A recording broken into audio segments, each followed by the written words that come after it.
Well, gosh, I'm just tickled pink that you decided to feature my garden in your magazine. I don't get many visitors, so this is a real treat for me. You know, my garden really is my pride and joy. My neighbors think my obsession is a bit odd, though. I work odd hours, so I'm usually out here late at night with my flashlight, digging away.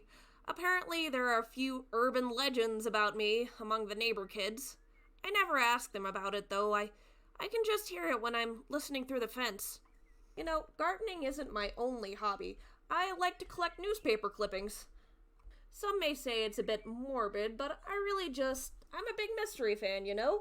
A fan of Agatha Christie and such. I don't think it hurts anybody. Some say I'm crazy for being such a diligent gardener, but I believe if you're doing something you love, there's really nothing wrong with that, you know? No, I really appreciate you coming out today. It gave me a chance to kill some time talking about my garden. Here, let me get you some water for the road. Hi, I'm Carol, or Sakura-chan. That's my pseudonym on Wattpad. So, interesting story. I actually was really into writing fanfics about Japanese cat boys for a while. Well, one day, some sort of magical lightning bolt hit my laptop. Then boom, 4 cat boys appeared in my living room. I was super excited at first. Who wouldn't be? But, it proved to be more challenging than I thought. So, this is the boys' room. They absolutely love their bonsai. They mostly scratch at it, and sometimes they eat the leaves, and then they throw up the leaves on the carpet.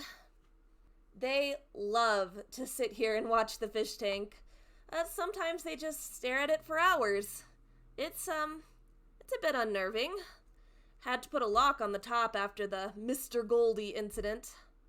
That was a bit of a mess. The boys have their own bathroom. I told them they can use the one inside, but they just feel more comfortable out here. Unfortunately, they don't really know how to clean it, so that's up to me. It's not how I expected to spend my 20s, but here we are. This is the box room. This is where they settle who gets to sit in the box that day. I don't really approve of it, but I'm really too scared to stop them. This is the kitchen.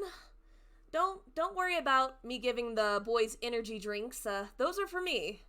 As it turns out, they only eat Pocky and drink Ramune because that's all I wrote about them.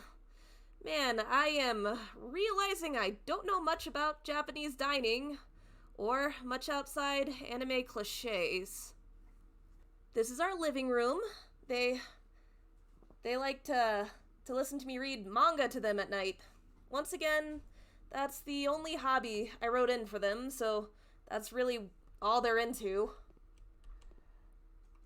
They like to sit in their little beds while I read. Once again, it's a bit unnerving.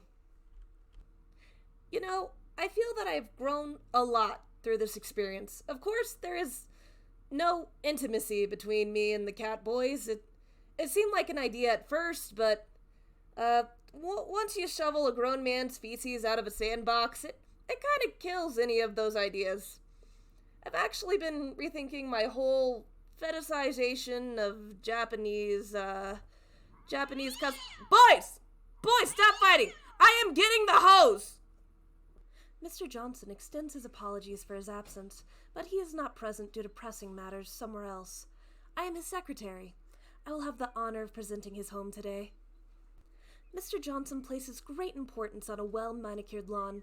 As you can see, his topiaries are clean and direct, surrounded by well-trimmed, aesthetically pleasing bushes. A business-ready living room is furnished with modern, high-ticket items.